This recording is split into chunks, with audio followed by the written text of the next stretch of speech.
Okay, there you go. All right, good morning, everyone. My name is Sylvia Staples, and I am the Resource Assistance Program Manager out of the Washington office. So the Resource Assistance Program is a program that was specifically designed for us to be able to create a pipeline for individuals that are either currently in school or have recently graduated. And within this program, we pay particular interest into women and those from underrepresented communities. Those that have graduated are attending a HBCU, which is a historically Black college and university, any of your HSIs, which is a Hispanic serving institution, and as well as your Native American schools and your other minority serving institutions.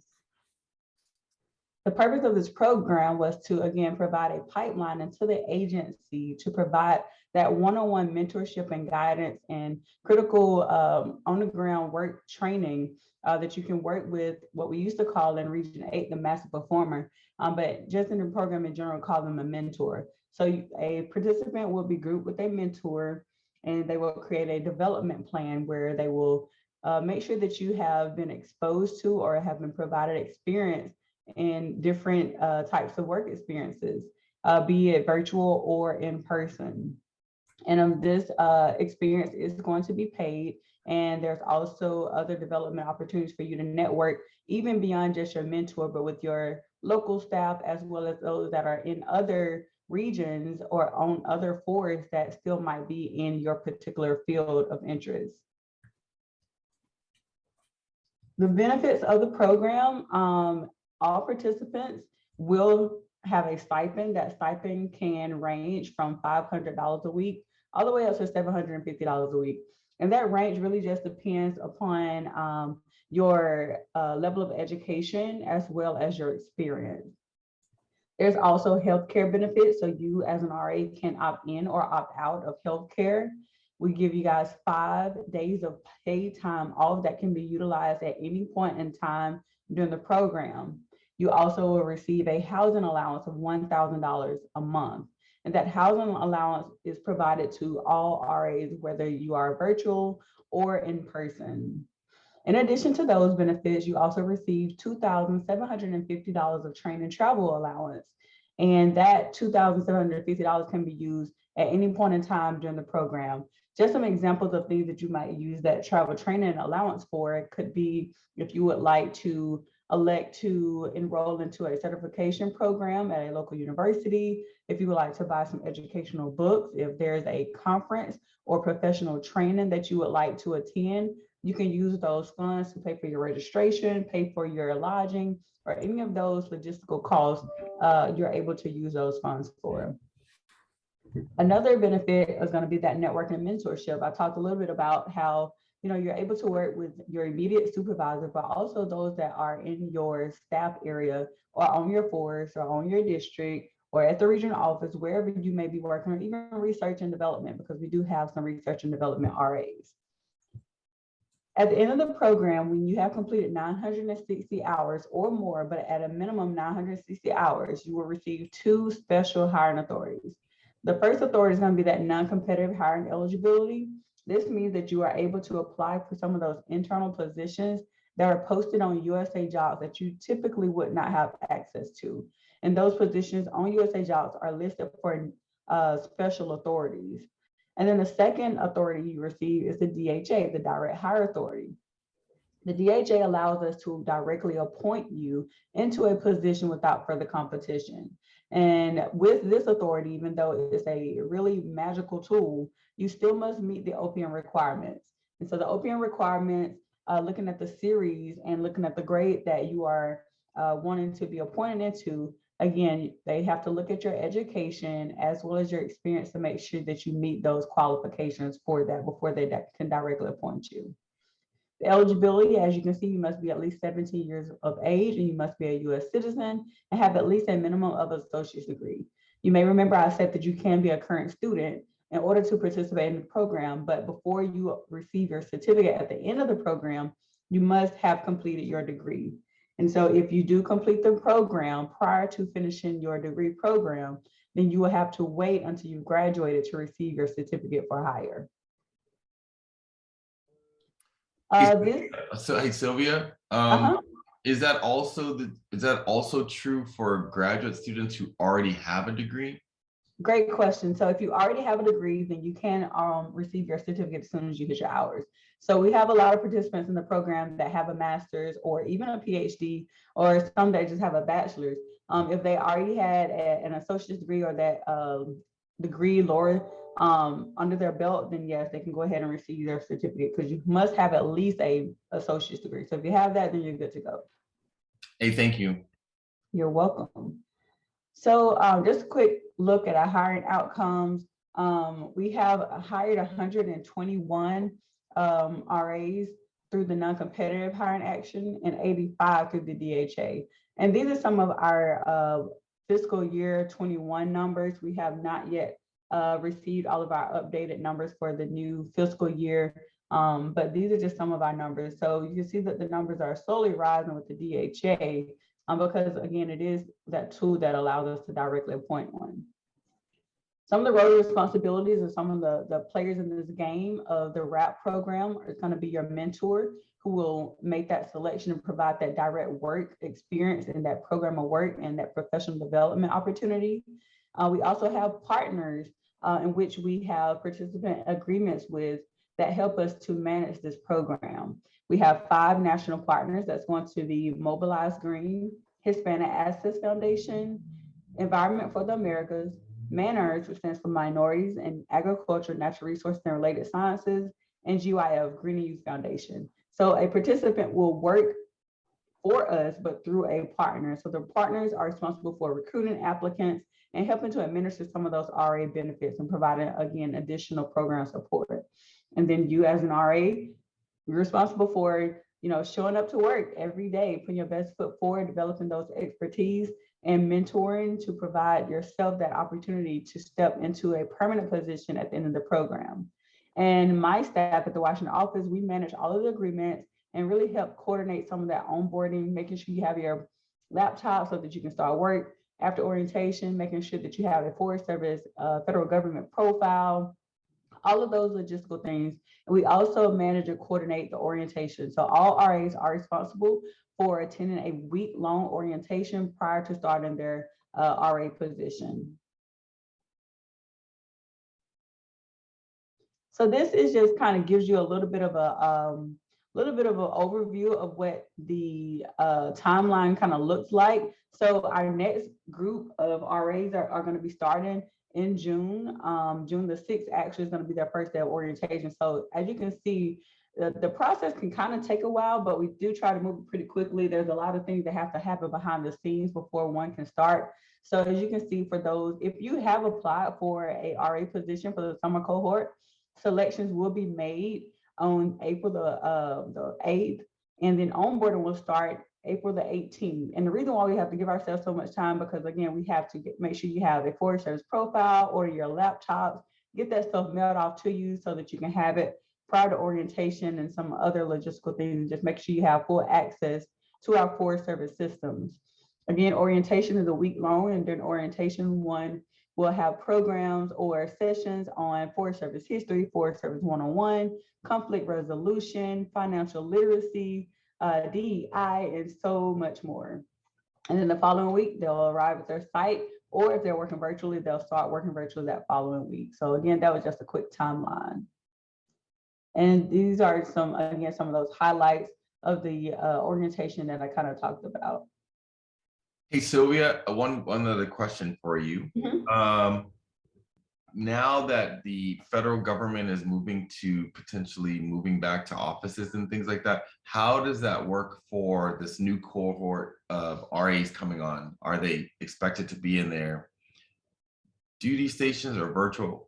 Can you explain that a little bit? Yes, for sure. So we left that up to the mentor and the hosting unit because everyone is phasing in at a different time. And so it just really depends, because we have RAs that, again, are on the district level, the forest level, the Washington office level. So, it really just depends. And so we had some supervisors that kind of in their announcement or their position posting, they said that, for an example, for a Washington office position, one of the mentors noted that they wanted the RA to live in the DC area. And if and when we are back in the office, there will be an expectation for them to report in the office, but starting out, it'll possibly be virtual. So again, we left that up to the mentor, but that should have been worded in the job posting.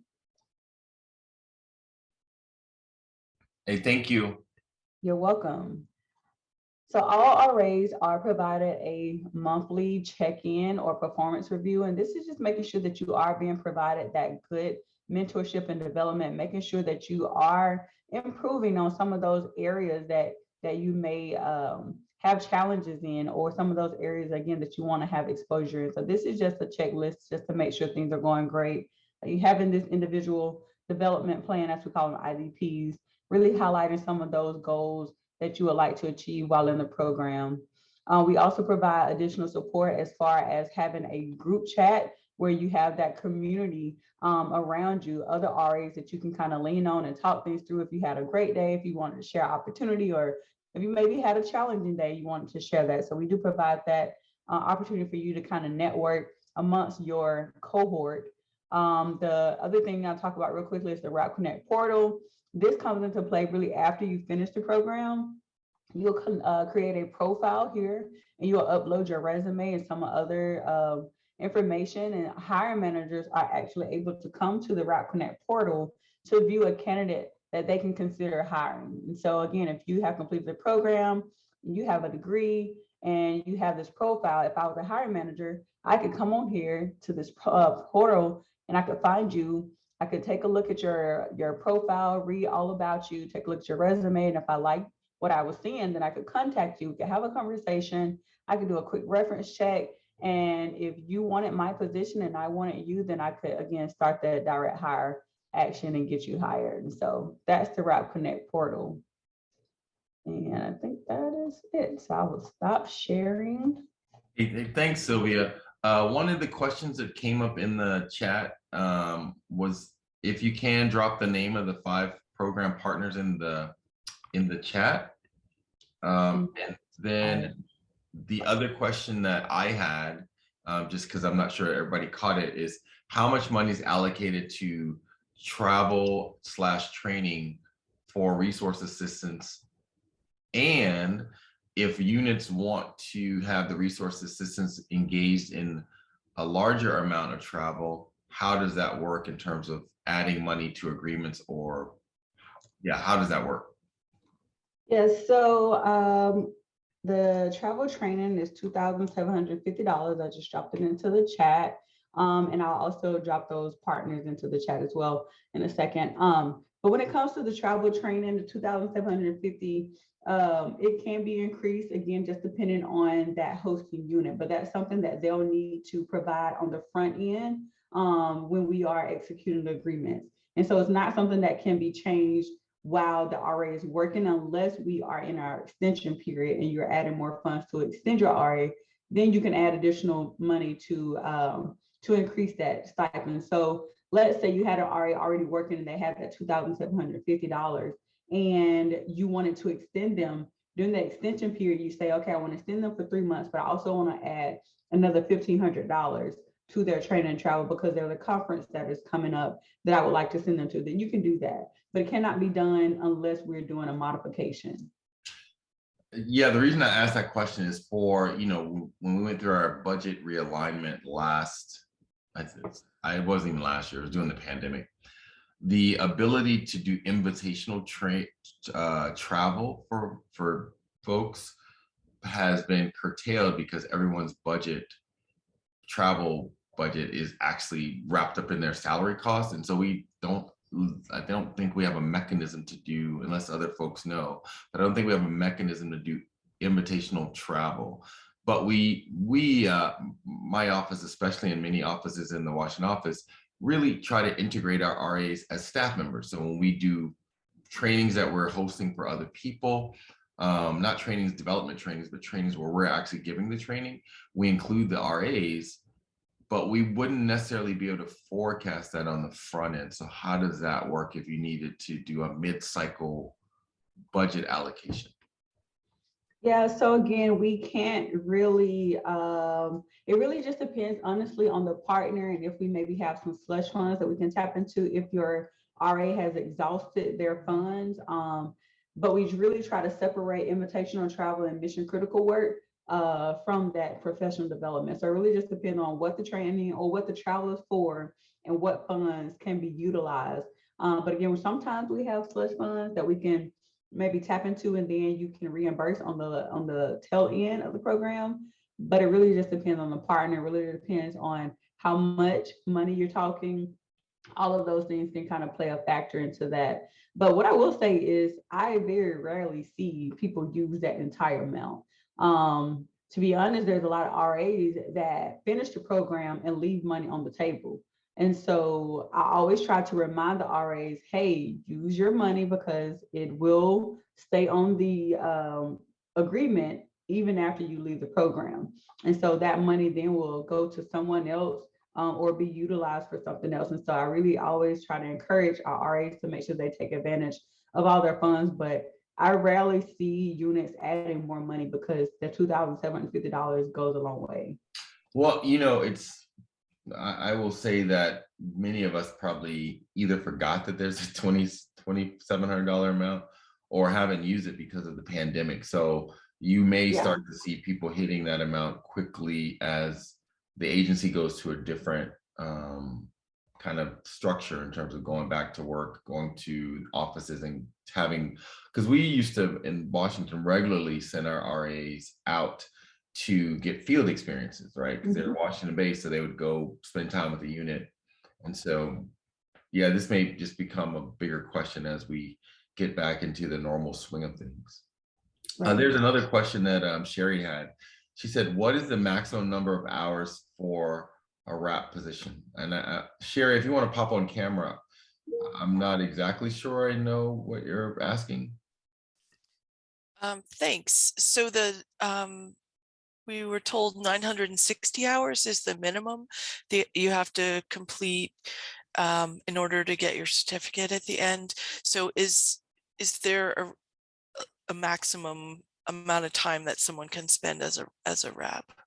Yes, yes, great question. I believe it's 3,200. They can't go past 3,200 hours.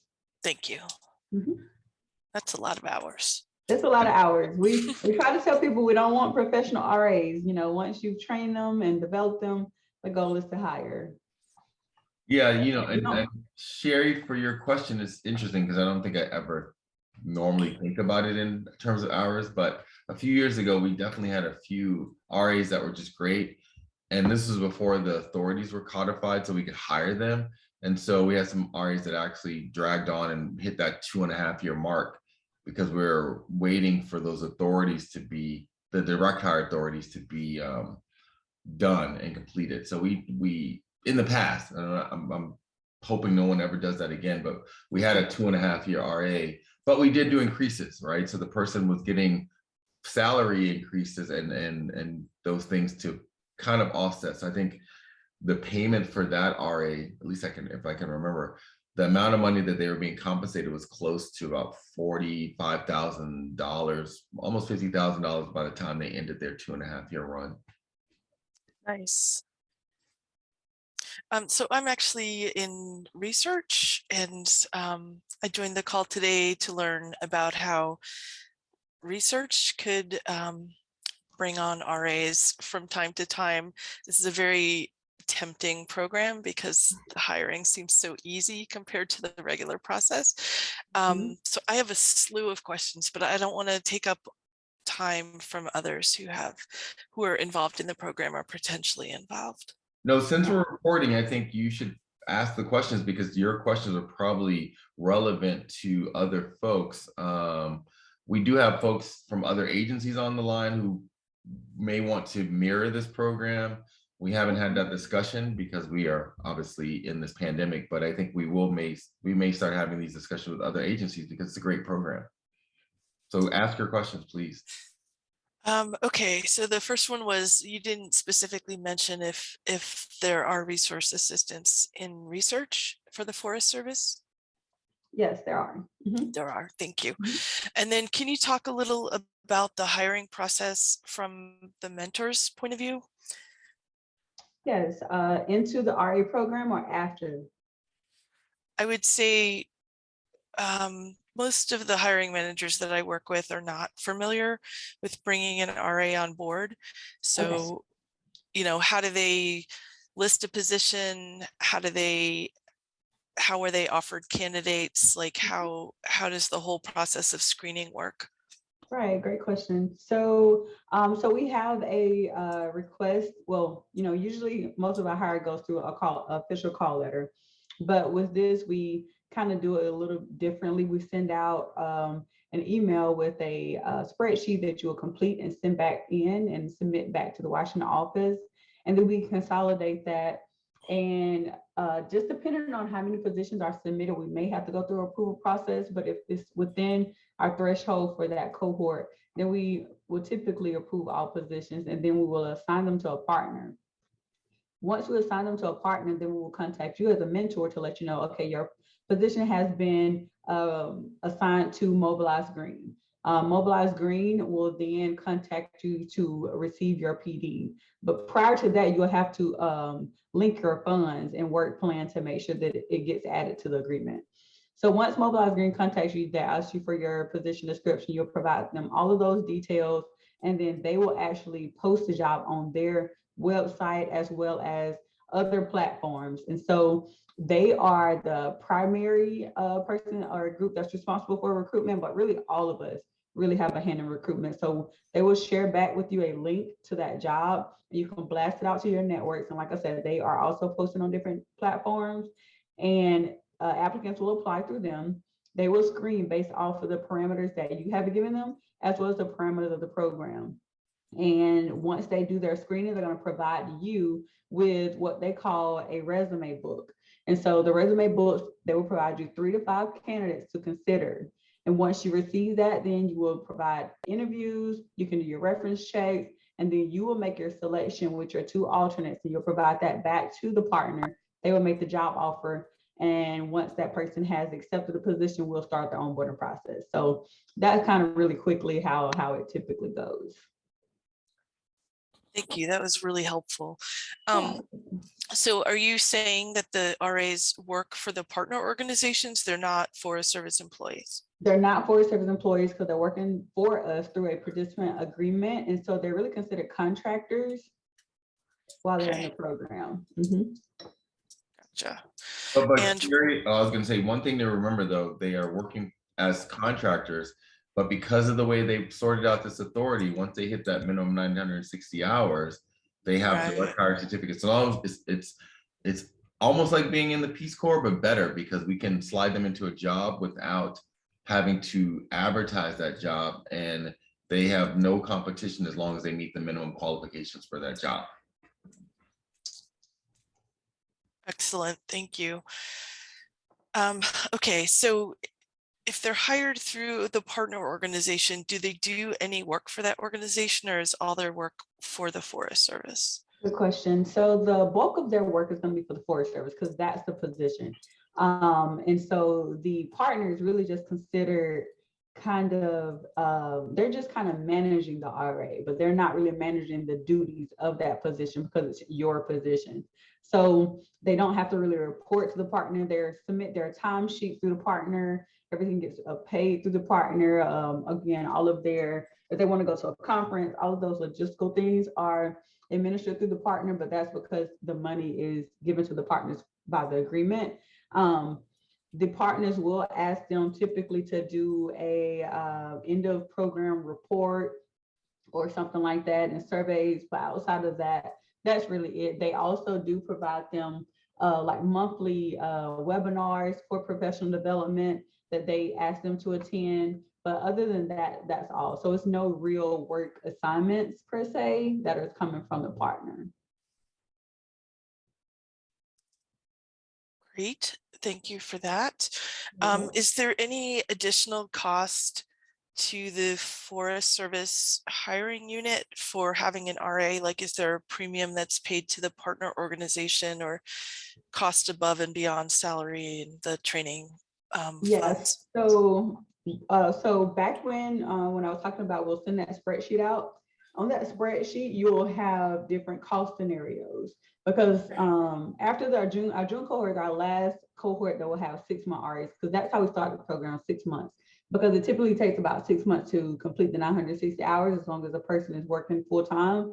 But now we have moved the program to 8 and 12 months. And the reason why is because it typically takes about 2 months to get through the hiring process using the DHA. And so we used to have to execute agreement modifications for extensions to get the person through the hiring process. And so then we decided, okay, well, let's redevelop the program where we will start them out with 8 months or 12 months so that then we don't have to do the extensions. And so for 8-month RA, when you request that position, you will pick your scenario. I want an 8-month RA that's in person, or I want an 8-month RA that is working virtually. So you'll pick your scenario, and that scenario will give you kind of an average. And the reason why we have to give an average, because depending on which partner you're assigned to, that cost can go up or down because the partners have different program rates. And so once you are assigned that partner, then we're able to come back and tell you, okay, your RA is going to cost $47,000. And with that cost is going to be that stipend, that travel training, that commuter allowance, the insurance, everything is already built into that cost. And so you don't have to add any additional funds unless, back to what Gary asked earlier, unless you see that your RA is depleting their travel training and you know that there's something else you guys want them to do, or if you want to extend them. Outside of that, no additional cost is needed while they're in the program. Thank you. Mm-hmm. One more. Is there guidance or are there restrictions on what you can hire an RA for? Like, could it be for an admin position? Could it be for graphic design? Or is it really designed to be more sort of typical Forest Service positions? I don't know how to characterize that. Yeah, no, you're fine. Yeah, great question. No, an RA can really go into almost any position that we have into the agency. We have had RAs in consultation, education, special uses, law enforcement, admin, law enforcement officer. We have had them in archaeology, engineering, you name it, we've probably had them in the program. So I know when the program was first started, there was a restriction for firefighting and law enforcement, but that has also since changed. And we are now engaging RAs in those programs. We haven't had any full-time firefighters, but we have allowed our RAs to get qualified in fire while they're in the program. So do their positions have to meet an existing position description that the agency already has? So we ask that they do, because we want to make sure that we're training them to be qualified at the end. And I think that was one of our challenges early on with hiring, and the reason why our hiring rate was so low is because we get an RA position that really did not align with a true Forest Service position. And so the RA would get this great experience, but they wouldn't qualify for the position. Like I said, you still have to meet the opening requirements at the end. And so we now ask that the position that you are requesting, that it aligns with a series and a grade level so that we can make sure that we are providing that level of experience. And so we do ask that all positions that come into the program provide at least at a minimum a GS5 level of experience. Thank you. That was my last question for now. Okay. And I see, Gary, you had a question about the average cost for an RA. So the average cost, again, I can give you some numbers here. It really, again, depends on if they're 8 months in person or virtual. And also depends on the how much money you're going to pay them, what that stipend is going to be, if you want to give them the base or the highest amount. So I'll give you I'll give you 3 costs. So an 8-month in-person RA at the base cost of $500 is roughly about $41,000, but it can go as high as $47,000 because, again, our partners have different program rates. A 8-month RA that is on site with the highest cost of $750 is going to be about $51,000. And then an 8-month RA that's going to be working virtually with that middle range of $650 a week is about $46,000. So anywhere between $41,000 and $50,000 on the 8-month scale.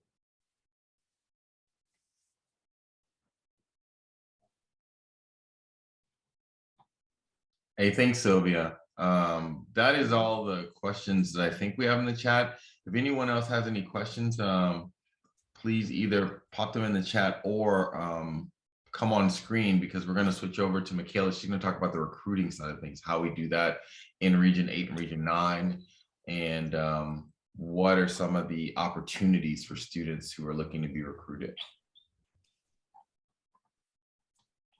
Hi, good morning. I did have a question, but it might be to wait for the second presentation. I was wondering about, for the students or folks who are applying to be an RA, is it just you kind of have to see what positions are advertised and see if it aligns with you, or if you have a specific interest in a type of work for Forest Service, is it possible to get aligned with somebody who, you know, kind of like you guys advertise and say, oh, we have students that are interested in this type of work. Is anybody interested in taking them on as an RA? Great question. Thank you. Can I just jump in really quickly? Because there's two, Jesse, there's two scenarios to the question you asked. One would be like, if I'm a mentor and I already have someone in mind that is a great candidate, and we could craft a position that aligns with their skill set.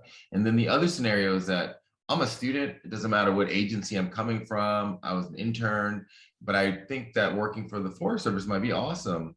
And so I'll look on the partner websites, because they will advertise several times a year for the different RA positions, and they can look and see what aligns with their skill set. So those are, I mean, I'm going to turn it back over to Sylvia, but those are the scenarios that I've had to deal with, where either we have a great candidate and we're building something, or we don't have any candidate at all, and we just throw it out to the wind, and then we end up getting really good candidates. Yeah, so for the majority of the positions, they're going to happen, the positions are going to already be decided upon. And so all of our partners have their own job board. There's no, at this point in time, there's no like centralized location to go and view all positions. I did drop into the chat a link to the WRAP page. And so if you go to the bottom, you'll see all of our 5 national partners as well as our regional partners. So if you click on their link, it'll take you straight to their job board. So you'll see that there's different positions on each partner's page. And so it's important for you as an interested applicant to visit every page, because one partner might have a position that you're interested in that another partner may not. And so again, every cohort position can look the same, or they can be vastly different. And so it's important that every time we post these jobs that you actively go on there to see what we're recruiting for, because they can change. And also just thinking about the different seasons, the field seasons in different regions. So one cohort, because it starts in January, a region may elect out of that cohort, but then they may join the cohort for the summer cohort because of their field season. So you just kind of got to check and see what positions are being posted for that particular cohort. And we engage RAs twice a year with two cohorts per year. We just started one in January, and our next one will start in June. Go ahead, Katie. So when you mentioned the partners, so I work for a nonprofit, and we regularly work with the Baltimore field station of the U.S. Forest Service. And so I just want to make sure I'm understanding, could we have a person placed with us, but they would be really working with the Forest Service? And then would the those costs that Sylvia mentioned, would they be absorbed by the field station, or would the partner agency be expected to put forward part of that? So I'll jump in, and then I'll let Sylvia talk about it. If you're working in partnership with the Forest Service, and we've had this done before, the Forest Service, if they have the funds available, could engage an RA on your behalf, but that RA technically is working for the Forest Service, doing work with your NGO. right? So the expectation would be that the Forest Service would pay for that. I don't know of a mechanism that allows the outside agency or outside entity or organization to share funds with the agency to reimburse for the RA. I could just not be aware of those things in the past. But Well, I'd rather them cover the whole thing. So anyway, so and I'm in the Washington yeah. office, so it's different. In the Washington office, we just pay for stuff. But in field units, I can imagine that may be a question when they are doing some partnership type things and they want to use an RA to do some work. Can they do a shared funding type mechanism, Sylvia? Great question. So with our partners, again, we have 5 national partners and 5 regional partners. Those partners had to go through a process in order to be an approved partner. And so we don't engage RAs with partners outside of our approved partners, not for the resource assistance program. So you have the resource assistance program, and then you have the PLC program, and then you have other types of agreements and MOUs and other things that you can tap into. But for the resource assistance program outside of our approved partners, we don't engage with other groups. Now, what I will say is that I have seen that some of our partners have their own network of other partners that they have created kind of an in-house agreement with that's attached. But I don't really see that too often. And I don't really know kind of the ins and outs of how that works. But as an example, one of our partners that we had was the Core Network. And the Core Network, if you know anything about them, they have an umbrella and they have a lot of networks up under them. And so one of their partners was Environment for the Americas. And so with our agreement with the Core Network, they then had an agreement with Environment for the Americas that the RAs worked for Environment for, or through the Environment for the Americas, but the agreement was through the Core Network. So I've seen that happen. But typically, you know, just our agreements alone only go through our approved partners. So Katie, for your purposes, you would try to get the field station to pay for RA that would work as a kind of a liaison with you.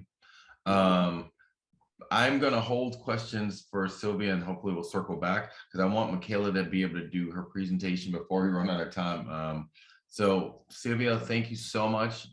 This has been super informative, and I think that the link, we may end up using it more widely because you answered so many questions that I get all the time.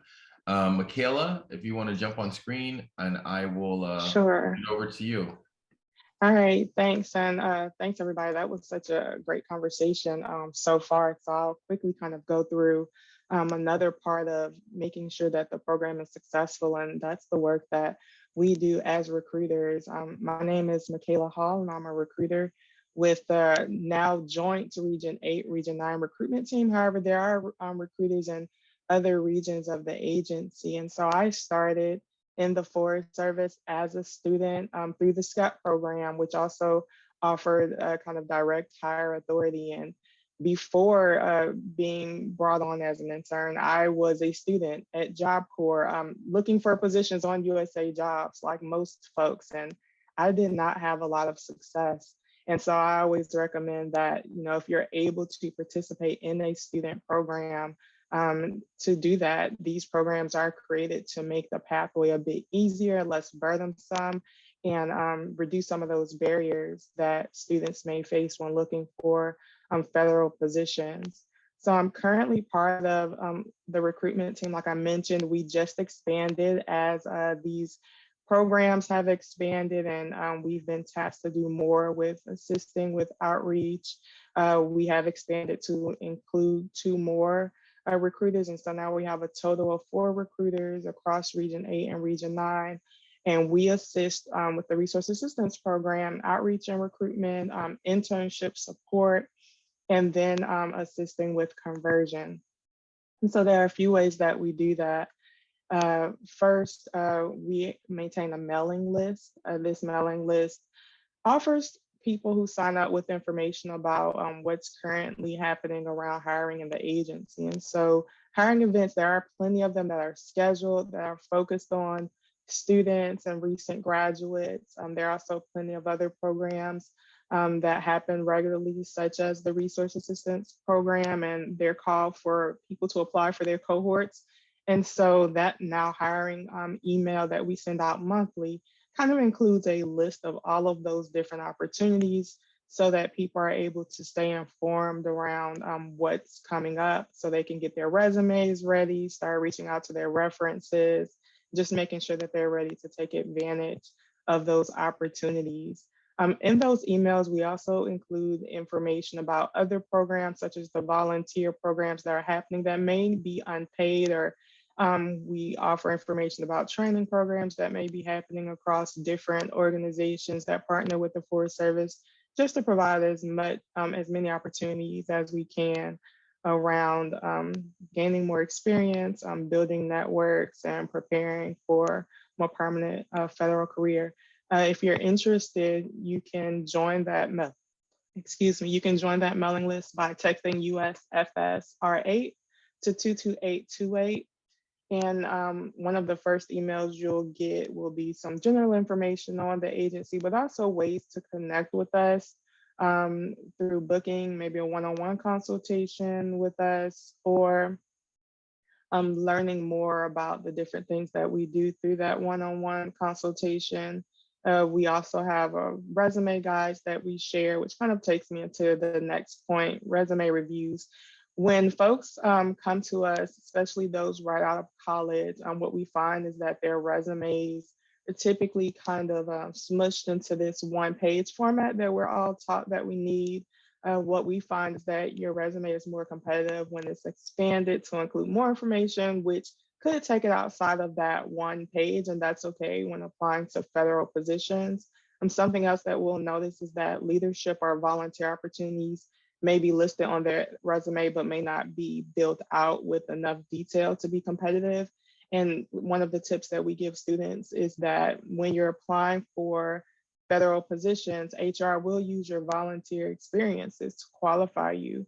And so you don't have to only list paid experiences, but listing volunteer experiences and including as much detail as you can around what you did, what skill sets you gained, and other experiences can help resumes to be competitive. And so we kind of talk people through that process, review resumes, provide feedback, and help them to prepare for the conversion process. If folks are interested in getting that feedback before they submit their application to the RAP program, we're also available to do that.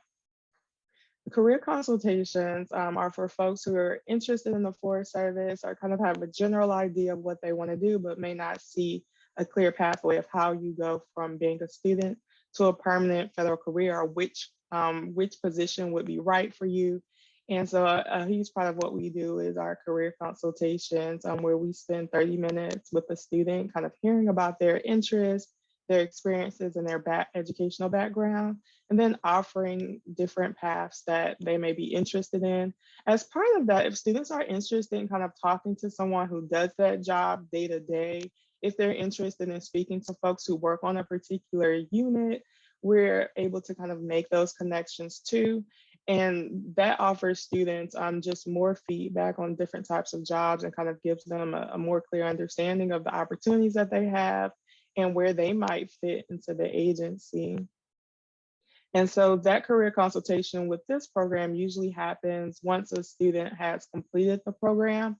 Our goal is that every student who completes the RAP program, who are interested in staying with the agency, that they convert right there on their side if that's what they want. However, it doesn't work like that for everyone. And so for students who are kind of looking for another opportunity and who are trying to figure out, where exactly they fit, we're able to assist with that. And we also get plenty of folks from other regions who are interested in working in Region 8, Region 9. And so we facilitate the process from them kind of moving from that resource assistance program in another region to a permanent career in Region 8 or Region 9.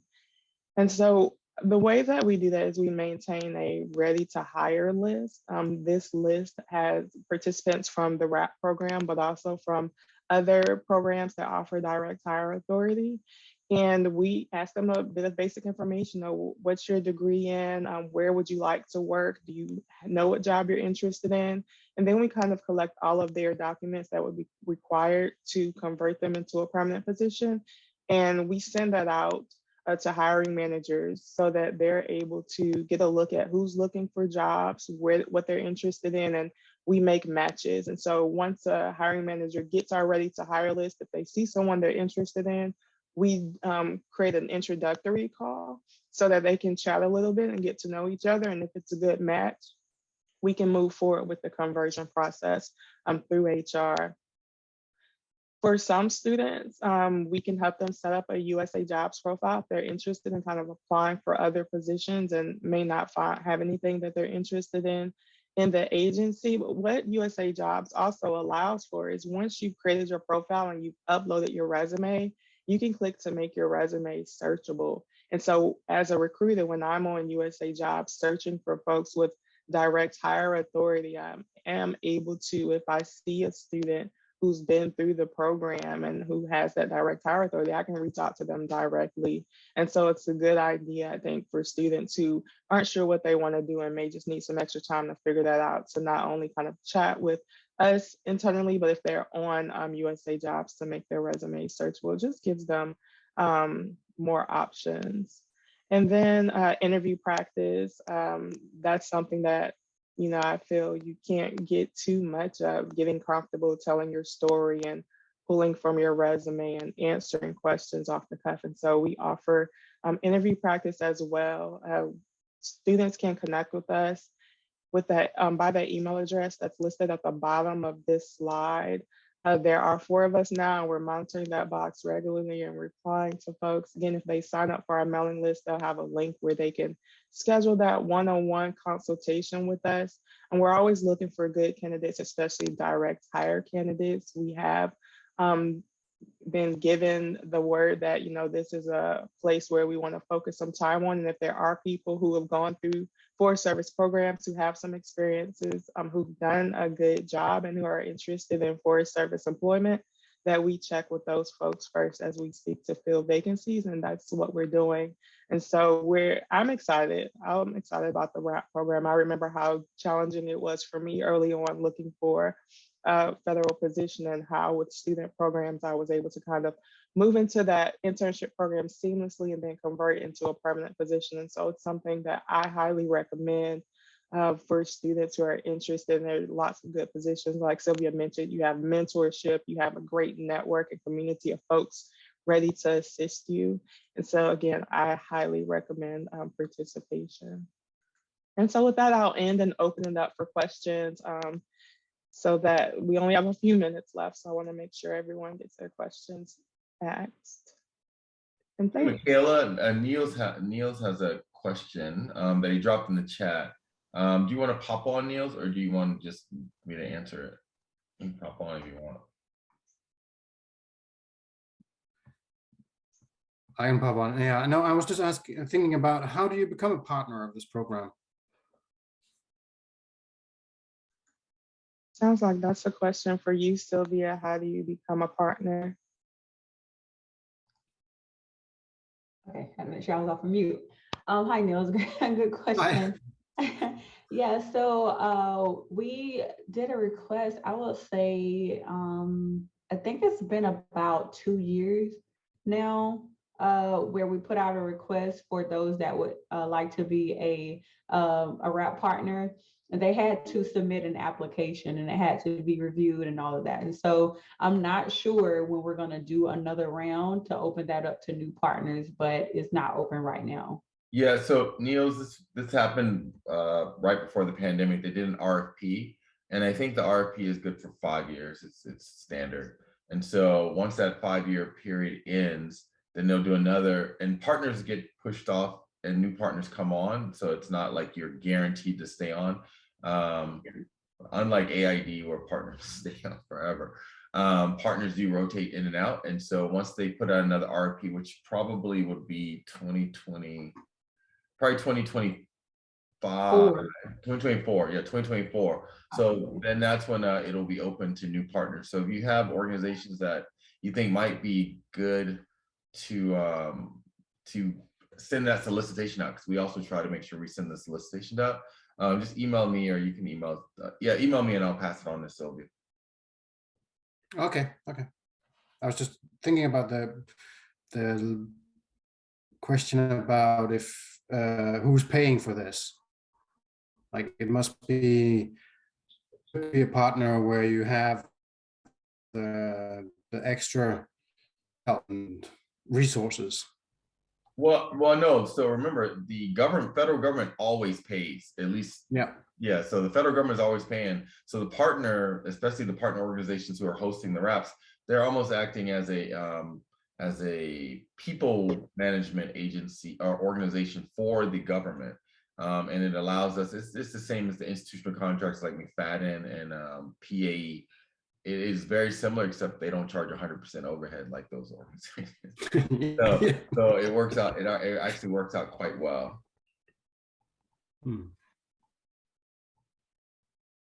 Other questions? I know we're slowly running out of time. I first want to thank. Sherry, do all students have to come from HBCUs? Are all students eligible? The answer to that question is no and yes. Students can come from any institution, and all students are eligible. The idea behind these programs is that we are working with these programs to help the Forest Service achieve their diversity and inclusion goals.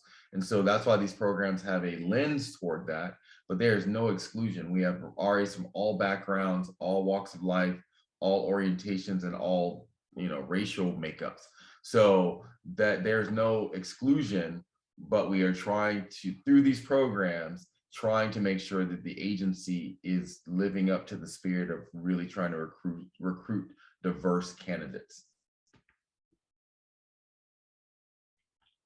Other questions for Michaela or for Sylvia?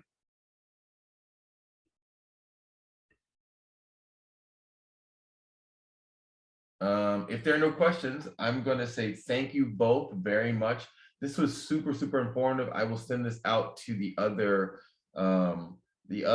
students and mentors today. The other thing I'm going to send out, Kevin made me quite keenly aware that the agency is doing a massive hiring for like about 100 STEM candidates. So we're going to send that out broadly too, because even though we have students who are not only in the Forest Service, but in all agencies across the government, there are people who have skill sets that would fit some of these STEM jobs or many of these STEM jobs. And we don't exclude any interns. It doesn't matter what agency you have been with. The Forest Service is welcoming, because the Forest Service, like other large agencies, is about 30,000 employees with 30,000 different job types, covering all skill sets from highly technical to administrative to HR, so to computer science. So anything you can think of, you probably can find that career in the Forest Service. But thank you, Sylvia. Thank you, Michaela. I really appreciate all that you guys do for the students coming in, but also for us as program managers. I think you make it seem easy, but we know it's challenging, coordinating with all of these different partners and offices and agencies and regions and competing interests. So I thank you, I thank you, I thank you. And I thank you all for coming and participating with them today. If you have other questions, please email me and I will make sure that I forward them on to Michaela and to Sylvia for answers. So if you have questions, don't feel shy, email me, we'll get it answered. But thank you so much.